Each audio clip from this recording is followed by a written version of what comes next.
اخبار کوتاه، دقیق و مهم روز یکشنبه.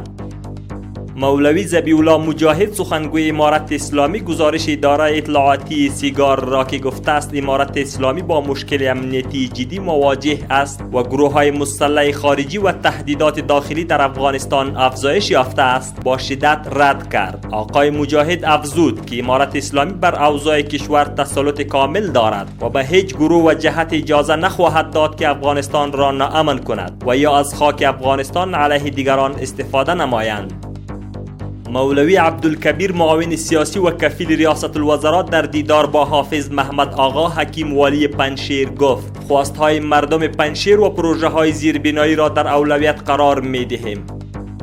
مولوی حمدالله نعمانی سرپرست وزارت شهرسازی و مسکن می گوید کار ساخت و سازها که مطابق به پلان و نقشه است و ملکیت آن تثبیت شده باشد در هیچ جای متوقف نشده است. دکتر لطیف نظری معاون اقتصاد می گوید فعال نمودن سردخانه ها یکی از اهداف اساسی امارت اسلامی افغانستان است. ما می خواهیم میوه های تازه هموطنانمان خراب نشود و در سردخانه ها نگهداری شود.